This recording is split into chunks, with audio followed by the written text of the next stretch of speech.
Welcome to Complete Kids Online, friendly discussions about autism and other developmental disabilities. Learn how working together is working better, one conversation at a time.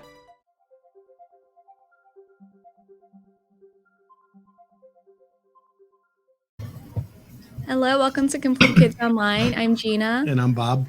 And we are joined here today by Eric. Eric is the owner of Autism Fitness. Thank you for being here today with us. Absolutely happy to do it. Awesome.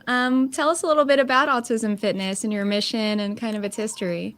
Oh, happy to do it. So I started back, I think this year, I just, LinkedIn told me I've been doing this for 20 something years now. Wow. So yeah, I started about 20 years ago, and my background was in exercise science and strength and conditioning. So I was in a behavior science program after my undergrad was in forensic psychology, which sounds exciting until it gets to the fact that didn't do a lot of forensic psychology in undergrad, did mainly general psychology, but I really grew enamored with cognitive behavioral psychology. So I went to graduate school. Eric, explain it to an idiot that doesn't understand what is forensic. Yes, so forensic psychology refers to the psychology of criminology and looking at motive and psyche and all of these different aspects of human behavior when it comes to the criminal justice system. But didn't really get into much of that in undergraduate, and I decided I wanted to pursue something in cognitive behavioral psychology. So I started doing my graduate studies there in general behavior science. And at the time, I had also become a personal trainer because fitness had become a big part of my life. So I thought, well, in my professional life, what I'd love to do is combine these two fields of behavior science and physical fitness. So I thought initially that I was going to go into sports psychology. So I thought, okay, I'll get my general master's degree in cognitive behavioral and behavior psychology. And I had a classmate in one of the graduate behavioral psych classes who said, hey, I know you're a personal trainer and you know, you're obviously in a behavior sciences class. Would you be interested in working with us here? I spent most of my life and career in New York. So we work in this program in Manhattan. It's a small research program with teenagers on the autism spectrum. Would you be interested in coming in and doing some fitness programming for us? Because we've never had anything that was structured and really worked. And they tried a couple sports-based programs, which I have my professional opinions about.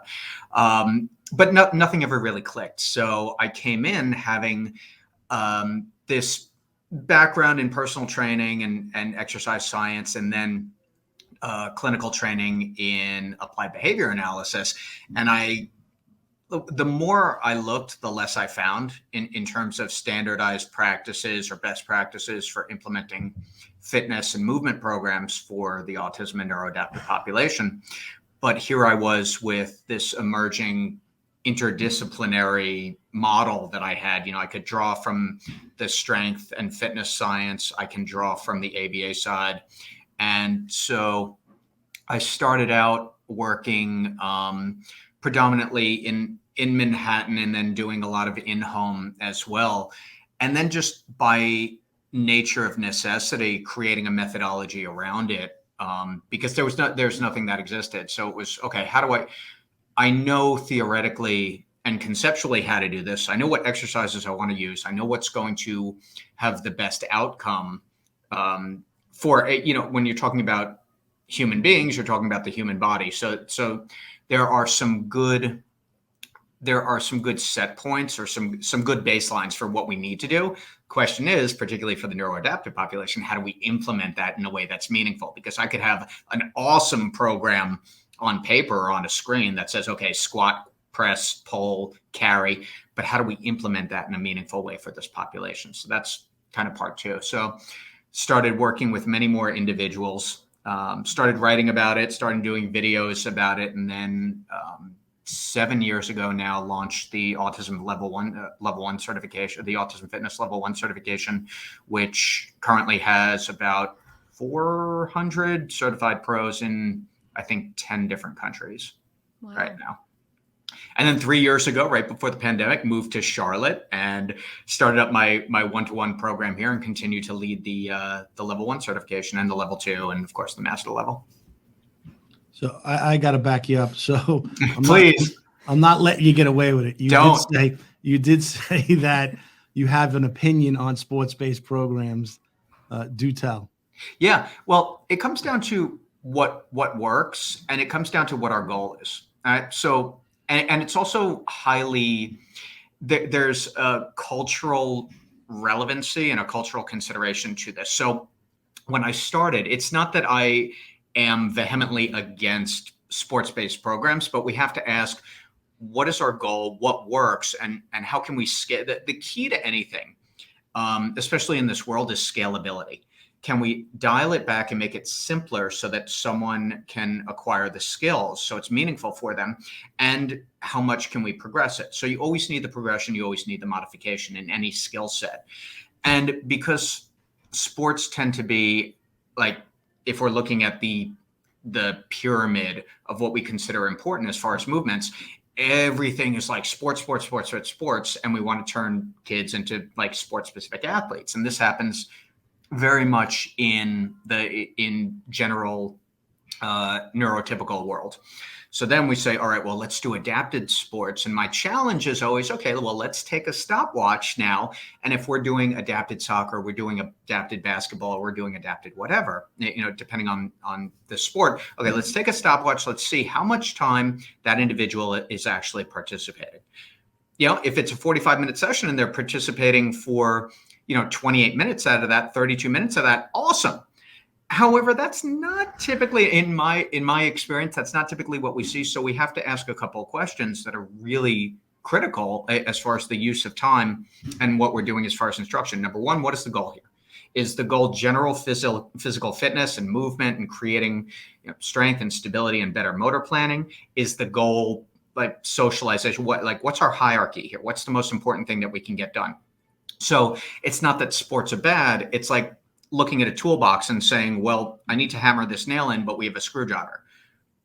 Okay, that's probably not going to be the best tool for this. And then considering many of the challenges that we have with or the neuroadaptive and autism population has, not only with motor planning and movement, but also abstract concepts like winning and losing and scoring a goal versus offense and defense. There are all of these elements of chaos in gameplay. So again, we have to ask, like, what's actually happening here, which is my favorite question to ask.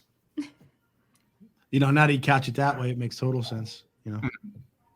Yeah, and the way you describe breaking down a skill into smaller pieces sounds a whole lot like ABA to us. So right. Yeah, well, all of these things coincide. You have some like universal constants too. If I want to get somebody to squat, you look at the basic motor pattern and then you do a baseline and you say, okay, this person is here right now. Are we ready to put 200 pounds on their back on a bar? No, but can they do a body weight squat? Okay, if they can't do it, if we're seeing these factors of limitation, how do we find the point at which they can be successful with this? And that seems philosophical, but it actually gets really practical when you're looking at it and saying, okay, I need X to look good. At what point can I create a situation or set up the environment so I'm getting X to look good? Mm-hmm. Got it. It feels like the whole physical side of autism seems to get ignored a lot of the times because we're so focused on reading and being able to cognitive skills. We all need to be healthy. So how would you go about doing an evaluation? How would you find out what your first steps or what the goals might be for some of your kids? I'm glad you asked that. And to go back to something that you said earlier, I think when we talk about the mission, or I talk about the mission of Autism Fitness, the big overarching thing that I want to accomplish is just having fitness and physical activity looked at as an essential. Not as a secondary, not as, oh, it would be nice, or fitness is just, to to keep someone occupied, but really as a life skill. So we look at hygiene, we look at, communication, we look at socialization, whatever that looks like for that individual or sounds like for that individual, or however, whatever modality is. We look at activities of daily living. I don't think we're at the point yet where fitness is really considered that pillar. It's like, oh, they're active versus they're inactive. They're sedentary versus they move around a lot. But we really need to look at both from a young age, but then as individuals get older too. You're talking about some significant health consequences that can occur into adults. And we're already seeing this, but how do we move fitness from this would be nice to do, to no, this is absolutely necessary? But to answer your question, I developed something called the PAC profile, or the PAC assessment, and that's physical, adaptive, and cognitive. So we look at those 3 areas of ability and just figure out in the first few sessions what the baseline is. So what's our starting point? So we look at a medicine ball push throw. What's the starting point? How much distance? How many throws can the athlete complete? We look at rope, a rope swing. We look at a bear walk. At what point do we need to modify, or at what point can we progress? But of course, it's not just, can they do this? Can they do this? Because we also have the behavioral piece, which comes down to motivation and engagement. So you can have an athlete who can do 5 hurdle steps in a row just fine, great hip flexion, it looks good.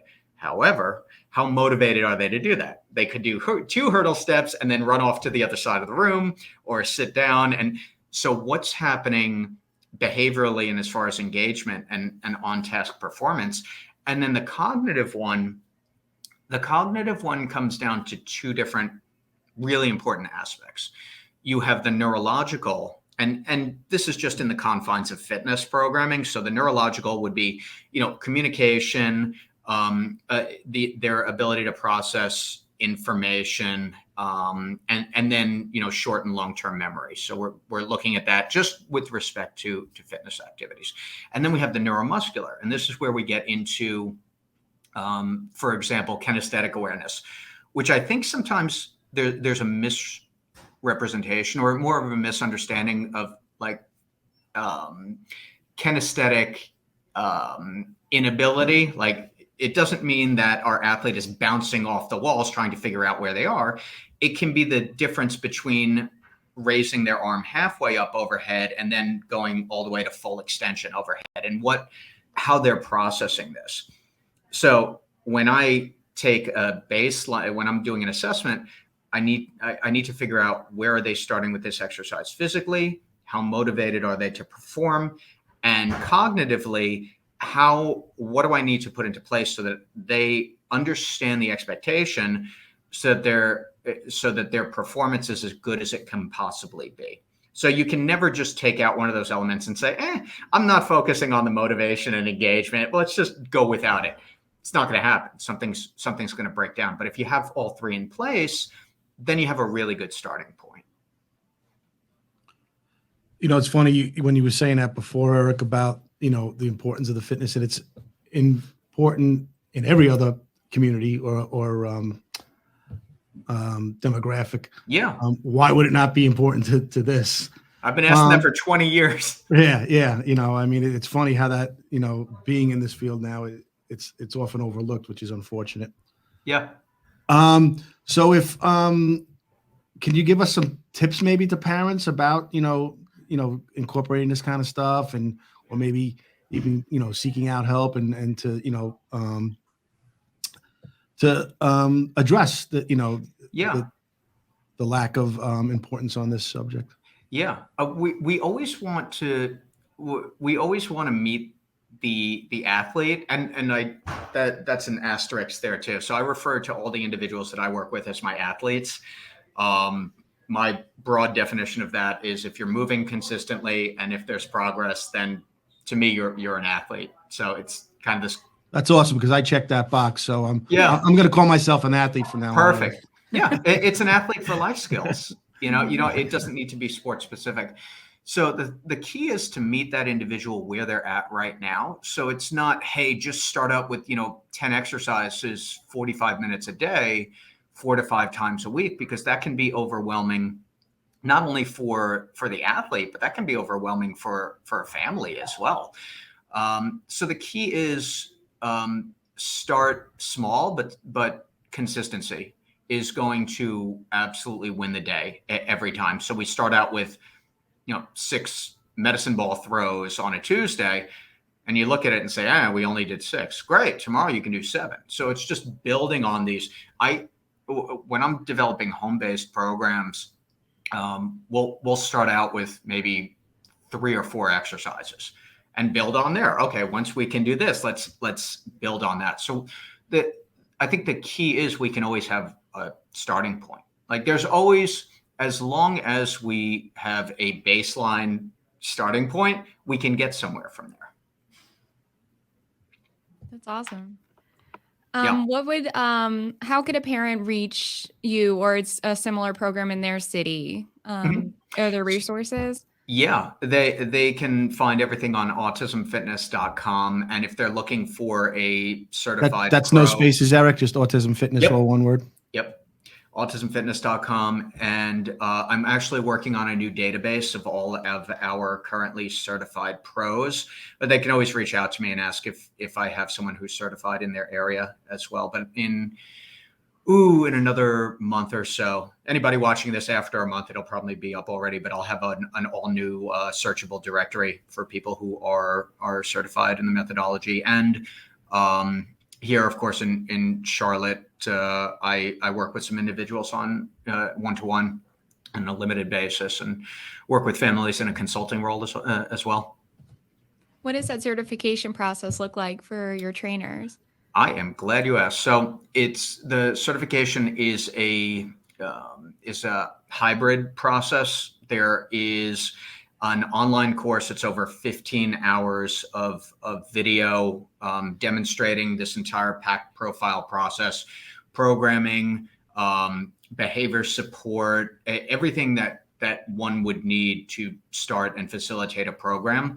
And then I do a full day practical for the hands-on training that is absolutely essential for something like this, especially people coming in with an expertise in one discipline, especially, from the ABA world that doesn't necessarily have a background in fitness or in strength and conditioning. That the hands-on component is really critical. So I do a full day practical, and I do that either virtually via Zoom. So we spend the day together, and this year I'm starting to do them in person again too. So I'll be doing one here in Charlotte. I'll be doing one out in Arizona, and then next year I'll be scheduling some more. And if somebody's interested in being an instructor on the instructor end of that, autismfitness.com as well. Correct. Yep. Everything is right housed under that umbrella. Beautiful.